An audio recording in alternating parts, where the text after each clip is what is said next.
Você já sonhou em se tornar a sua melhor versão? Mais jovem, mais atraente, mais perfeita. Já pensou em ser uma versão melhorada de si mesmo? Mas pra isso, você só vai precisar morrer. Imagina se em vez do marketing do filme A Substância, focar no que ele realmente representa. Um filme que critica a forma como a mídia retrata as mulheres. E ao invés disso, ele usasse a figura da Sue, o seu corpo hipersexualizado, como chamariz de público, direcionando dessa forma o filme para um público mais masculino. Você acha que ele teria a mesma repercussão que ele teve, ou que teria as mesmas indicações para prêmios importantes como o Oscar? Obviamente a resposta para isso é não. Isso foi o que aconteceu com o filme Jennifer's Body, que foi traduzido no Brasil como Garota Infernal. O filme de 2009 teve como principal forma de divulgação o corpo de Megan Fox. A atriz é conhecida principalmente por ser um sex symbol e fazer personagens que não agregam muito à narrativa dos filmes, como a namorada dos personagens, o desejo dos personagens e etc. Estereótipo esse que quase acabou com a carreira da atriz. A imagem e o conceito do filme foram praticamente mortos, atraindo um público totalmente diferente do que a roteirista do filme Diablo Cody esperava. Apesar da atriz Megan Fox aparecer muito bonita e atraente no filme, afinal de contas ela é a Megan Fox, a intenção dele nunca foi utilizar o corpo dela como chamariz. O filme, na verdade, é muito mais profundo que isso. Se você ponderar bem as informações sobre ele, você acaba percebendo que ele é um filme feminista, que muda muitos conceitos tão tradicionais nos filmes do gênero terror. I got a very memorable email from a marketing person at the studio once, where I had sent him this articulate defense of the film, and here's how it should be marketed. And I said, what specifically are you thinking? And he wrote back, Megan Fox hot. Isso fez com que o filme fosse um grande fracasso, tanto de crítica quanto de bilheteria. E fora tudo isso, ele foi inspirado em um caso real. Ou seja, uma menina passou pela mesma situação que a Jennifer, sem a parte que ela sobrevive. E além delas, milhares de mulheres passam por essas situações todos os dias. Com essas informações e com todo o histórico dos filmes de terror que sempre deixam as mulheres morrerem ou passarem por situações X por causa do que seus personagens significam na história, são provas de que esse filme foi muito revolucionário para a época em que ele foi lançado. Um dos motivos que a gente pode apontar pelo fracasso dele, além do próprio marketing, é que na época as mulheres não tinham acesso às pautas feministas e às questões de gênero como hoje em dia. E nessa história nós vamos ver em específico 2 pontos bem fortes. Um deles é a subversão dos papéis de gênero nesse filme em específico, e o outro é a questão da rivalidade feminina.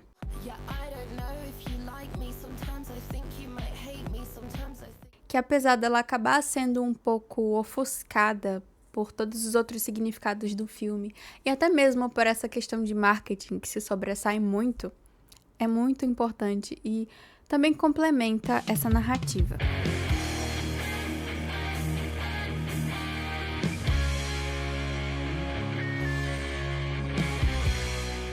No início do filme, nós conhecemos Needy. E dá pra ver que o nome dela é Anita, porque tem uns papéis com a documentação dela, mas o nome dela não é citado mais ao longo do filme, só uma curiosidade mesmo.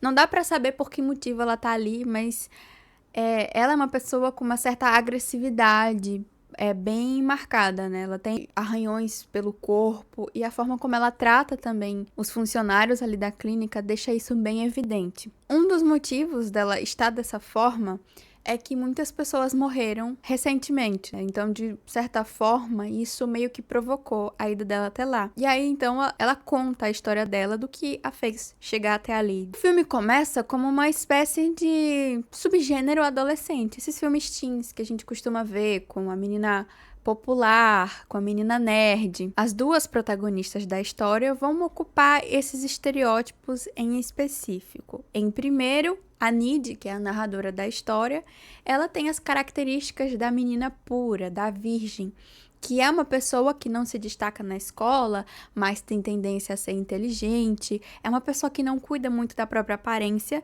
e em contraposição temos a Jennifer, que é o oposto completo dela, uma menina que pensa muito no próprio visual, que que não liga muito para os estudos, que é líder de torcida, que tem uma vida sexual ativa. Então, elas são amigas, o que já é uma coisa muito improvável para esse tipo de subgênero, né? Nós não costumamos ver esses dois tipos de personagens se juntarem em um grupo. Elas não estão em um grupo, mas elas são melhores amigas. Elas estão o tempo todo juntas, o que já reforça uma certa diferença na história. A Nid, ela tinha essa vida comum com a melhor amiga, com o namorado na escola. Tava tudo muito bem, tava tudo de boa, uma vida pacata. Acontece um evento, vai ter uma festa, né, num lugar com pessoas mais velhas, que até o próprio namorado da Nid fala que só tem cara barbado lá, e quando chega lá dá pra ver que tem muitos homens barbados mesmo, homens mais velhos, que é um tipo específico de homem que a Jennifer gosta bastante. Outra coisa que fica muito clara nessa narração dela, quando ela tá falando sobre a Jennifer, é que a Jennifer espera que ela se vista de determinada forma pra que ela não chame mais atenção que ela, pra ela também combine com ela de certa forma, mas que não roube a atenção dela. Ela fala até que roupas decotadas que mostrem os seios são coisas que ela deve evitar, porque é a marca registrada da Jennifer.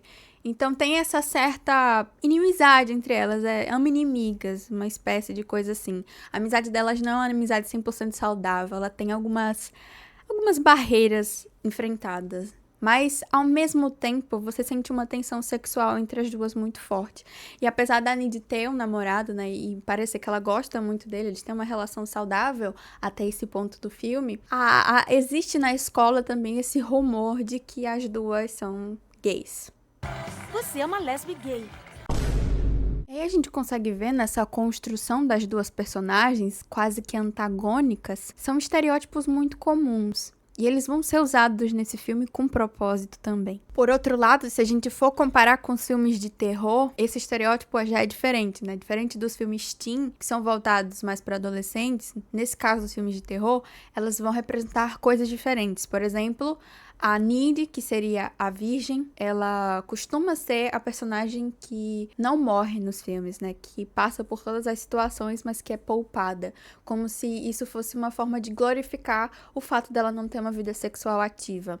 Já a Jennifer, ela seria o tipo de personagem que tem relações sexuais durante o filme e é morta logo em seguida como uma espécie de punição. Isso é uma coisa que acontece com muita frequência na maioria dos filmes de terror. E é uma coisa que Jennifer's Body tenta mudar, colocar numa perspectiva bem diferente. Então elas estão indo para essa festa e a Jennifer já tem uma intenção, né? Ela tá afim de um dos caras da banda, do cantor, né? O vocalista. Ele, por acaso, é o Adrien Brody. Ele é bem aqueles caras de banda indie, super cool, super... que não liga pra nada, sabe? Eles têm esse estilo, né? Eles usam lápis no olho, tem tatuagem, tem um estilo super indie mesmo, bem específico. E aí elas chegam lá, dá pra perceber que a Jennifer, ela tem relacionamentos com vários caras que estão lá, então desde um cara do futebol da escola, que dá em cima dela, até um cara que tá estudando pra ser policial, que ela fala que tem um relacionamento com ele, né? Não um relacionamento sério, mas eles têm uma relação ali. Mas ela não tá dando bola pra nenhum deles, porque ela realmente tá afim do vocalista da banda. Dá pra ver que ela gosta muito dessa banda. E enquanto ela sai pra pegar algumas bebidas, a Nid ouve esses caras se questionando se a Jennifer é virgem ou não. E ela, com o ímpeto de defender a honra da amiga dela, vai até eles e fala que ela é virgem sim. Mas a própria Jennifer já tinha falado que não, enfim, sobre os outros caras até, do que ela já tinha feito com eles. Então, você fica meio que na dúvida nesse momento. Ela pode sim estar inventando para parecer mais popular, porque existe muito essa pressão nesses filmes americanos sobre ser virgem ou não. Mas também pode ser verdade, né? O que ela ganharia mentindo pra melhor amiga dela, né? Não faria muita diferença. Aí, durante esse show, a Nid começa a perceber que o fogo tá se espalhando, né? Dá um curto em um dos holofotes do show e começa a pegar fogo. Mas, nossa, caramba, velho, a Needy, ela vê desde o começo e ela não faz nada, ela não grita, gente, fogo, ela não sai correndo nada. Tanto que é muito estranho que ela tenha sobrevivido, porque ela fica parada por muito tempo. Não dá pra entender, muita gente morreu, foi pisoteada, ela teve sorte, assim, 100% sorte. E é uma grande tragédia, muitos colegas de escola, inclusive delas, acabam falecendo ali naquele momento. A Jennifer fica meio que em transe, ela não entende muito bem o que tá acontecendo, e os caras da banda aparecem, falam que estavam procurando elas, mas aquelas, né, eles não estavam nem aí, nem ajudaram ninguém, mas tentaram passar uma de bom moço. E como a Jennifer já tava super afim deles, ela acabou entrando numa van que eles estavam, né, em turnê, sei lá, se é assim que dá pra chamar. A Needy fica em desespero, porque ela sabe que esses caras não estão pra coisa boa, né, pelo que ela já ouviu deles. E ela fica muito assustada, tenta impedir que a Jennifer vá, mas ela insiste, briga com a própria Needy mesmo e acaba indo. A Needy chega em casa e liga pro namorado dela, super mal, assim, falando do que aconteceu com os colegas, chorando, falando que a Jennifer também fugiu e que ela tá com medo do que pode ter acontecido com ela. E nessa cena é muito interessante. A gente já tinha visto a casa dela antes, mas nesse momento a forma como as cenas são gravadas passa muito uma sensação de medo mesmo. Por isso que o filme é considerado um terror. Nessa cena realmente você fica assustado. Eu me senti assustada. E ela percebe que tem alguém ali, alguma coisa, mas ela não sabe o que e ao mesmo tempo ela tá super assustada com tudo que tá acontecendo. E aí pouco tempo depois a gente vê que é a Jennifer. E ela tá completamente acabada, suja de sangue, suja de terra também, não tá nada legal. E a Needy, obviamente, se assusta com aquilo, ela não entende o que tá acontecendo. Ela fica muito preocupada de ver o tanto de sangue que tem na barriga dela e ela bem assim. E aí ela dá um susto na Needy, dá uma mordida no pescoço dela, parecendo um monstro mesmo, parecendo um bicho. E depois disso ela vai até a geladeira e come um pedaço de carne como se fosse um animal selvagem. Ela come tudo e depois vomita um troço preto, assim. Bem esquisito mesmo. E como se tivesse espinhos também. E a Niri sem entender nada. Sério, tipo, é um negócio totalmente sobrenatural. E a Niri já tava apavorada, ela já tava conversando com o namorado dela. E tudo isso acontece porque a Niri tá sozinha em casa. A mãe dela tá trabalhando e ela sozinha enquanto tudo isso acontece. Então, meio que fica tudo na cabeça dela. E a gente pode achar também que ela tá alucinando ou qualquer coisa do tipo. No outro dia, ela vai pra escola super apavorada. Tá todo mundo muito triste, né? Aquela vibe muito pesada, porque muitos alunos do colégio morreram. Tá todo mundo mega triste. E, de repente, a Jennifer vai pra escola e ela parece super bem, como se nada tivesse acontecido. E a Needy fala com ela, né? Pergunta o que foi que aconteceu, por que ela tava daquele jeito na noite anterior. E ela age como se nada tivesse acontecido, como se ela tivesse maluca. E a Needy olha para as próprias mãos e ela vê que tá com as unhas pretas, encardidas, porque ela passou a noite inteira limpando a gosma preta que a Jennifer deixou no chão. Então, não foi mentira, realmente aconteceu. E ela não entende, é uma coisa muito confusa. A gente também não entende de que forma, o que aconteceu. Isso não fica claro até esse momento. E aí a Niri conta pro Chip o que aconteceu e ele não acredita nela, aquela coisa de a mulher louca, né? O cara trata ela como se ela estivesse tendo alguma reação psicológica ao que aconteceu no bar. Então ele fica, olha, procura um psicólogo, como se ela estivesse sendo maluca. Dá pra entender a reação dele, porque, tipo, realmente o que ela tá falando é muito absurdo. Mas tem muito essa questão, né, das mulheres serem tratadas como loucas pelos homens em outras coisas mais simples. E, enfim, mas até aqui não é uma coisa tão criticável da parte dele. Enquanto isso, a Jennifer começa a conversar com um cara que é do time de futebol, né? Porque, como eu falei anteriormente, ela falou com um menino que era do time de futebol que tava dando em cima dela. E ele tinha um amigo muito próximo que tá muito mal com tudo isso. E ele tá chorando muito, muito triste. E ela vai falar com ele, meio que consolando, falando que conversou com ele no dia da festa e tal. E ela começa a seduzir ele, falando que o amigo que morreu gostaria que eles ficassem juntos. Cara, que coisa mais sem cabimento, né? E ele cai no papinho dela. E aí ela vai atraindo ele pra floresta, só que ela parece muito assustadora, né? A gente viu o que ela já fez com a Niri. Então a gente não tem muita noção, mas sabe que ela apresenta perigo nesse momento.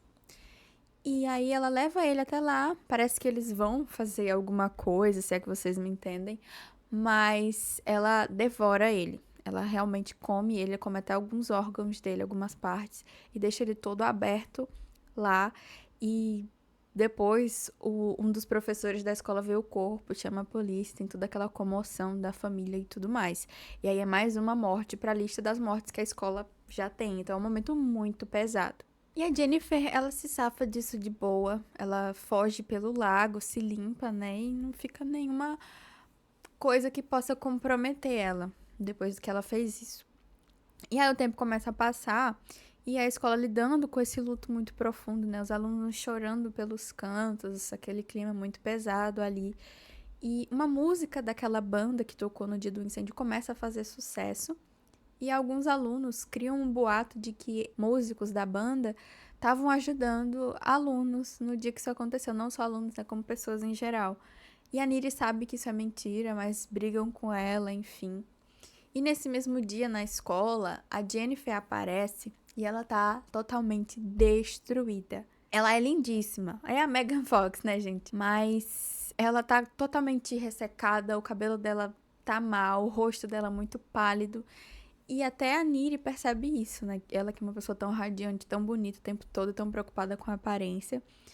E a gente também não sabe por quê, mas algum motivo sobrenatural provavelmente deve ser, né? E aí, nesse mesmo dia na escola, um menino meio gótico, que é amigo da Niri, eles fazem algumas coisas de literatura juntos. Tem até uma cena antes em que o namorado dela fica com ciúmes deles, né? Porque ela elogia muito o trabalho dele na literatura. E ele chama a Jennifer pra sair. E a Niri, como conhece, sabe que ele é um cara bacana, diferente dos caras que ela se relaciona, ela dá uma reforçada, né? Olha, eu acho que você deveria sair com ele. E a Jennifer, ela tem muito essa coisa de competitividade em relação aos homens com a Niri. Tanto que ela fica o tempo todo falando sobre o namorado dela. E depois que aconteceu esse evento sobrenatural com ela, isso tá um pouquinho mais exacerbado. Então, quando ela percebe que a Niri se importa com esse menino, o nome dele é Corey. Ela resolve sair com ele. E aí ela marca, diz que vai passar o endereço pra ele e beleza. E nesse mesmo momento, temos algumas atividades calientes acontecendo na casa do Chip, que é o namorado da Niri. Os dois, né, estão tendo um momento especial de casal, se é que vocês me entendem. E isso tudo tá acontecendo ao mesmo tempo em que a Jennifer vai se encontrar com esse menino. E a gente já sabe que esse encontro dela, bom, não vai ter a mesma finalidade que o encontro da Niri com o namorado, né, gente? E aí o menino começa a chegar perto do endereço que ela passou e a gente vê que é uma casa, assim, abandonada, não tem nada, não tem luz, não tem ninguém. E ele vai mesmo assim.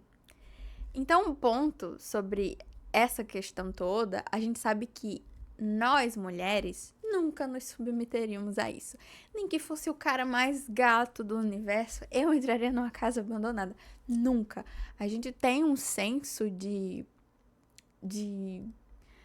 A gente tem senso, né? A gente tem senso dos lugares que a gente consegue ou não ir. E com a violência tão forte, principalmente pro lado das mulheres, aí que a coisa fica muito mais forte. E os homens não têm essa questão, né? Tanto que ele vai até lá totalmente movido pelo desejo dele, né? Pelo tesão. E ele chega lá, a Jennifer realmente está. Só que ele não curte muito a situação, porque dá pra ver que ele é um menino muito sentimental. Então ele não gostaria de ficar com ela só por ficar. E ele já começa a se arrepender antes mesmo de acontecer alguma coisa. Enquanto isso, a Niri e o Chip estão lá, né? E acaba que a Jennifer realmente devora mais um menino, né? E, assim, os dois até então não fizeram nada de errado. Eles não mereceram ter esses finais. Principalmente o Corey, porque ele é alguém legal. Você vê que ele era uma pessoa bacana que aparece mais também. Que a Niri sabe que ele é de boa. E nesse mesmo momento que a Niri tá lá, né? Ela começa a perceber algumas coisas. Ela tem uma visão. A Niri, ela tem umas coisas meio sobrenaturais. Ela consegue perceber quando a Jennifer tá chegando. Ela ouve muito bem, tanto que ela ouve os caras falando da questão da Jennifer ser virgem ou não. E nesse momento ela tem uma visão e percebe que talvez a Jennifer esteja causando as mortes sobrenaturais que estão acontecendo. E aí ela para o que ela tá fazendo e começa a gritar, ela fica muito assustada. E a Jennifer, ela volta a ficar muito bonita, né? E seduzente como ela costuma ser. E aí quando a Niri volta pra casa, ela vê a Jennifer deitada na cama dela. E aí elas se pegam. Então aquele panic que dá pra ver no começo do filme é real. Principalmente do lado da Niri. Dá pra ver que ela tem sentimentos românticos pela Jennifer. E talvez seria uma justificativa boa, né? Pra ter duas pessoas tão diferentes, tão amigas durante todo esse tempo.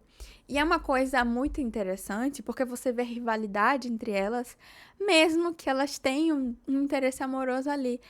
Dá pra ver o quanto que a questão da sociedade patriarcal afeta as mulheres, que até quando elas possivelmente estão num relacionamento amoroso, a rivalidade feminina ainda afeta elas de alguma forma. Porque a Jennifer, mesmo tendo uma queda por ela ou algo assim, ela sempre tá provocando ela quanto ao namorado dela, ou a quanto meninos que ela acha interessantes, ou a forma como ela se veste. Então, isso é muito problemático. E é uma coisa que tá bem clara no filme. Teve uma pessoa, e tem alguns comentários, né? Tem algumas pessoas que reclamam muito dessa cena de beijo entre elas, de pegação, que é uma coisa desnecessária no filme. Mas se você prestar bem atenção desde o começo, você percebe que existe uma coisinha ali entre elas. Elas não são apenas amigas, né? Quem tem amigas sabe muito bem que existem limites nas amizades, né? Algumas não, mas a maioria delas tem. Então, você sabe que não é uma amizade, 100% amizade. Então, não é como se o filme não tivesse deixado algumas entrelinhas que isso era uma possibilidade. Tanto que existe um rumor sobre elas serem gays na escola, sobre serem lésbicas. E aí, nessa mesma cena, depois do que acontece, a Niri começa a surtar e ela pergunta pra ela se é ela que tá causando essas mortes, a morte do menino lá do time de futebol. E ela conta pra ela que sim, e que ela precisa se reabastecer, que pra ela ficar bem, ela precisa se alimentar de carne humana. E ela conta que isso aconteceu porque quando ela foi com aqueles caras na van, eles estavam fazendo um pacto com o diabo. Elas moram numa cidade chamada Devil's Kettle, que tem esse nome porque lá tem uma queda d'água, né? Uma cachoeira que tem um buraco que nada que cai ali volta. Então as pessoas acreditam que ele tem alguma coisa relacionada com o demo mesmo. E aí esses caras vão pra esse lugar pra fazer esse pacto. E pra fazer esse pacto, eles precisam sacrificar uma virgem, ora a hora, que é exatamente o caso que aconteceu de verdade, que inspirou esse filme. Só que nesse caso, a Jennifer, ela não era virgem, ela realmente não era. Então, o feitiço meio que volta pra ela. Então, ela fica com os poderes que foram atribuídos a essa situação. Ela realmente foi assassinada.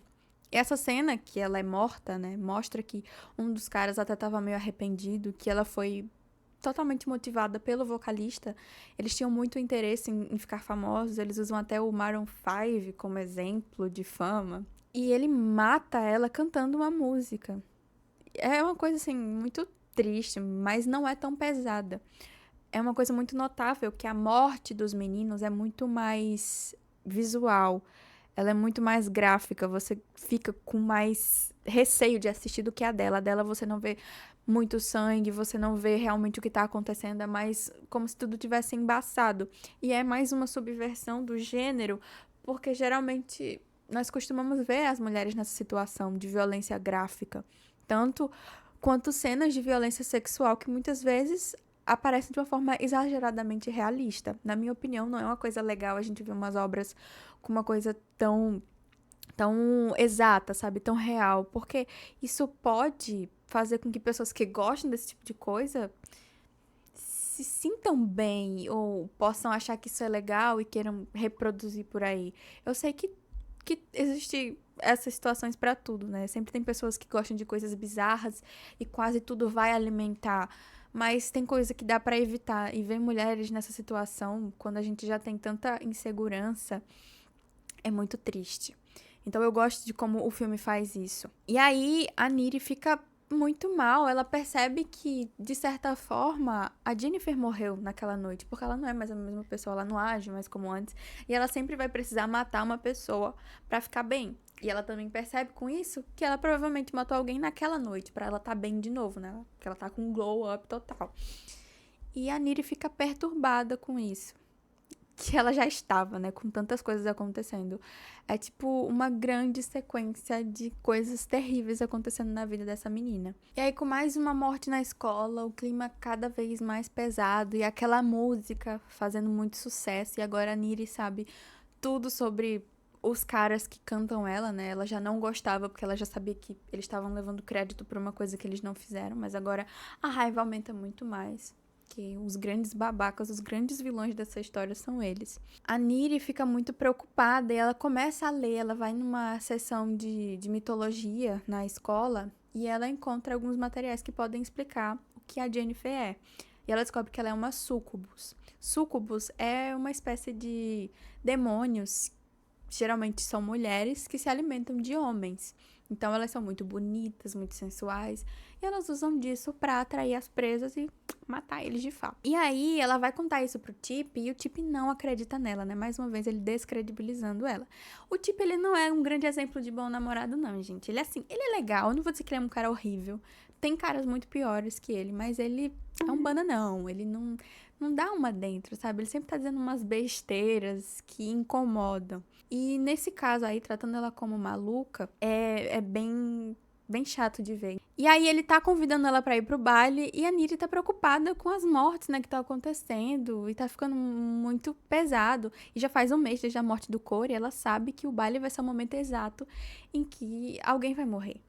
Nid, eu não sou mais o seu namorado? Chip, não é seguro a gente ficar junto nesse momento. Então ela já faz isso pra evitar com que o Chip morra, porque ela realmente gosta dele. E sabe que por ele ser o namorado dela, ele faz com que a Jennifer fique um pouco mais tentada a mexer com ele. Porque ela tem essa coisa, né, de querer ser mais que ela, de um jeito ou de outro. E o Chip fica muito mal, mas... Outra coisa, gente, a galera, depois de tanta gente ter morrido, tão super afim de fazer baile. Tipo, morreram várias pessoas, acho que umas 10 pessoas da escola morreram e eles estão todos preocupados com baile. Eu acho que não faz o menor sentido, eu acho que num contexto real não deveria haver baile, mas lá os Estados Unidos, né, dá pra esperar qualquer coisa daquele país. E a Niri, ela vai pro baile, mas na tentativa de tentar evitar que um mal maior aconteça, né, de que algo muito ruim aconteça. E ela tem também vontade de deter a Jennifer, ela quer, de alguma forma, evitar que ela cause mais mortes. Ela sabe que é meio que um sacrifício necessário, por mais que doa muito pra ela fazer isso. A roupa que elas no baile parece uma Barbie falsa. É tipo uma das piores roupas de baile que eu já vi na minha vida. O cabelo dela babyliss mal feito. O vestido... Ai, terrível. Mas, enfim. Então ela se arruma toda pra ir pro baile. Ela chega lá e fica de olho, né? Pra ver se a Jennifer vai aparecer. Ou o Chip também. E ela não vê nada. Mas em determinado momento, ela sente na boca dela. E enquanto ela tava lá no baile, o Chip estava indo pro baile, porque ele é um tonto, um otário. A Jennifer conversa com ele. E ela fala, olha... A gente precisa conversar sobre a Niri. Ela dá todo aquele papo seduzente dela, né? Ela é a Megan Fox, gente. Não é muito difícil pra ela. Mas, mesmo assim, ela tem uma lábia muito boa. Não vou mentir, não. E aí, ela começa a falar que a Niri tá agindo de um jeito muito estranho. Que eles precisam se unir. Porque ela não tá muito bem. Que ela precisa de ajuda. E pipipi, popopó. E ela fala pra ele também que a Niri traiu ele com o Corey, que foi o menino que ela matou. Ele já tinha um pouco de ciúme dele. Aí ele meio que vai caindo nessa. E acaba que eles se pegam também. A Jennifer consegue fazer isso. E aí, ela leva ele pra uma piscina lá na escola, um lugar podre, abandonado, assim. Nossa, gente, imundo. Só de entrar ali, você já morreu. E aí, ele começa a se arrepender de ficar com ela, mas aí já é tarde demais. Ela já começa a atacar ele. E nesse momento, a Niri percebeu, ela já chegou até lá correndo, mas ele já tá com o pescoço todo ensanguentado, que ela mordeu ele. E ali, além da mordida, gente, aquela água infecciosa mata em 2 segundos. Mesmo sem você ter corte nenhum, ela mata você. Ainda mais assim, não tem chance de sobreviver, não. E elas começam a brigar. Tem, mais uma vez, essa questão de rivalidade entre elas, né? Elas ficam jogando veneno uma na outra, uma coisa bem tóxica mesmo. É como se elas jogassem pra fora tudo que elas estavam sentindo, né? Durante todo esse tempo. E aí tem um dado momento em que a Niri pergunta pra ela, né? Que ela é ameaçada. A Jennifer fala que vai matar ela. Ela pergunta, eu achei que você só pegasse homens. Ela fala que pega os dois. E isso é uma conotação, né? Que ela é uma pessoa bissexual. Como se não já fosse perceptível. O Chip consegue, né? Enquanto elas estão discutindo, ele consegue enfiar um objeto de metal na barriga dela. E ela fica toda ensanguentada. Eu gosto muito da roupa que a Jennifer tá vestindo nessa cena. Porque ela me lembra muito a Albedo de um anime chamado Overlord. E ela é uma sucubus também. E eu surtei nessa hora. Eu falei, meu Deus, ela tá igualzinha. Assim que ela falou sucubus, eu já lembrei da Albedo. Mas a roupa que ela usa nessa cena é muito parecida. Eu achei icônico. Não sei se é uma roupa específica de sucubus e tal, mas... E aí a Jennifer vai embora, né? Porque ela não tá bem. Mas a gente sabe que ela tem o poder de se cicatrizar, de se recuperar. Ela é praticamente um X-Men, né? Ela até conta isso pra Niri quando ela fala sobre os poderes que ela adquiriu, né? Depois de tudo que aconteceu. E aí ela só desaparece. E a Niri fica muito mal, né? Como é de se esperar, porque é muita coisa ao mesmo tempo acontecendo. E passa algum tempo e a gente vê que a Jennifer tá bem fraca de novo. E ela tá fazendo meio que uma seleção de quem vai ser o próximo que ela vai matar. E aí, a Niri fica olhando ela pela janela. Ela vai até o quarto dela e tenta atacar. E elas têm uma briga super corporal. E a Jennifer tenta lutar com todas as forças, mesmo ela já estando bem fraca.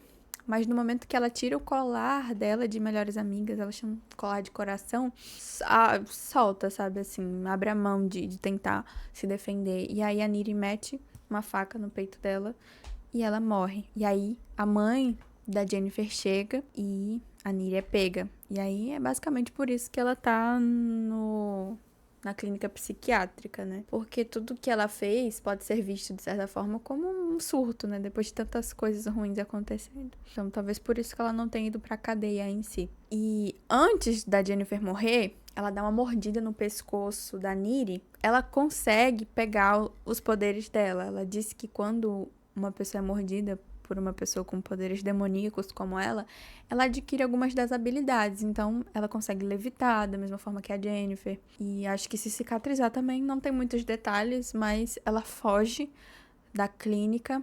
Ela consegue carona com o velhinho que tá passando. E ela vai para o próximo show da querida bandinha indie, que fez o que fez com a Jennifer. E aí tem uma sequência de fotos, né, já nos créditos mesmo, deles aproveitando, né? Eles já estão bem, de certa forma. Acho que eles já tiveram um certo sucessinho até aí. E aí, na sequência das fotos, a gente vê sangue e alguns deles jogados no chão. E dá pra ver que a Niri conseguiu realmente matar eles. E a vingança tá completa. Não tem muita perspectiva do que vai acontecer com ela, né? Até porque, coitada, deve estar com a cabeça, assim, de bagre mesmo. E é isso. É um filme muito triste. O final dele não é feliz, não. Não é como se a vingança melhorasse a situação de tudo que aconteceu. É uma cena... São cenas muito pesadas e muito tristes também. Até dos meninos que morreram. Eles não tiveram culpa do que aconteceu. Mas tem muito essa subversão do que geralmente acontece com mulheres nesse tipo de filme. Então, essa é uma interpretação. E claro que os homens assistindo esse filme, né, vendo a Megan Fox no pôster, não vão gostar de ver esse tipo de coisa. É um filme basicamente feito para mulheres mesmo. E hoje em dia, depois, né, desse filme, tem muitos outros filmes que são voltados para o público feminino e são do gênero de terror também. Como eu citei, a Substância, né, que também tem essa questão de rivalidade, é uma rivalidade consigo mesma, né, o que é uma coisa extrema. Para você ver o quanto que essas questões sociais afetam as mulheres até consigo mesma, existir uma rivalidade, a gente entende, né? Uma versão mais jovem, melhorada de si mesma, vai ter alguma coisa contra uma versão mais acabada, né? Ela não vai gostar dela mesma naquela situação, porque a sociedade exige que ela seja desse jeito. Então, o que faz a rivalidade acontecer é justamente isso. É esse tanto de coisas que vão reclamar de você sempre que você for alguma coisa. Se é magra, te criticam. Se é gorda, te criticam. Se é tímida, te criticam. Se é extrovertida, te criticam. Então, é basicamente isso. As mulheres, elas nunca vão estar livres de se comparar, de se sentirem inferiores, de se sentir piores que outra pessoa. Isso fomenta na gente coisas ruins. Isso cria sentimentos ruins de não pertencimento, de raiva, de inveja. E isso pode gerar consequências muito sérias. Mas não é só sobre isso que o filme fala. Ele fala sobre violência contra a mulher. Então, mesmo que a Jennifer seja a grande vilã do filme, em aparência, em ações, ela não é exatamente a vilã do filme.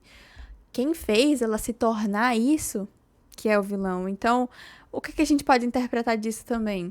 Que, de certa forma, ela se torna um monstro depois que algo muito ruim acontece com ela. Então, ela não ficou daquele jeito porque ela quis, né? Ela meio que precisava fazer aquilo para sobreviver. Ela dependia das mortes para sobreviver. E ela já tinha sido morta. Então, até que ponto, né? O que ela fez foi tão errado assim? Porque tinham feito a mesma coisa que ela. Então, até que ponto, quando alguém faz algo com você, é errado você fazer a mesma coisa com outras pessoas, por mais que elas não tenham culpa?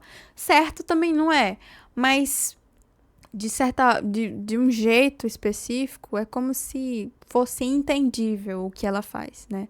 Uma questão de sobrevivência e uma questão de que ela não se importa, porque fizeram a mesma coisa com ela, então ela perdeu a empatia a esse tipo de coisa, né?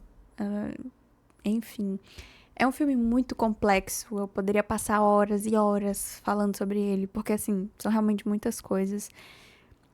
E ele é um filme legal, ele é muito interessante. Acho que assistindo uma primeira vez, você entende uma coisa, assistindo uma segunda vez, você entende outra. E filmes assim são muito legais mesmo. E é um filme de 2009 que fala sobre tantas coisas que hoje em dia a gente entende com mais propriedade, mas naquela época é entendível que ele não tenha feito sucesso, porque as pessoas não compreendiam certas coisas.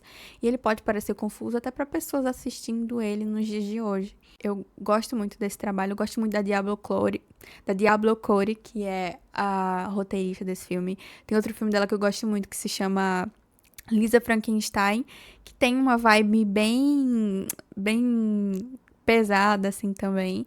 Mas é de uma forma tão girly, sabe? Que fica até fofo. É um pouquinho mais fofo que esse, não vou mentir não, mas ele é bem pesado também. E é isso, gente. Espero que vocês tenham gostado do vídeo. Eu gostei muito de gravar ele.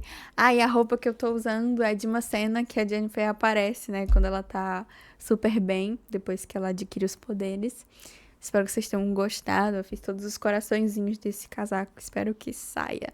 E os brincos também foi eu que fiz. É isso. Deem like no vídeo. Compartilhem com outras pessoas que vocês acham que possam gostar. Conta aqui o que você acha desse filme. E, sei lá, me fala um filme que você gostaria de ver aqui no canal. É isso. Um beijo e até a próxima.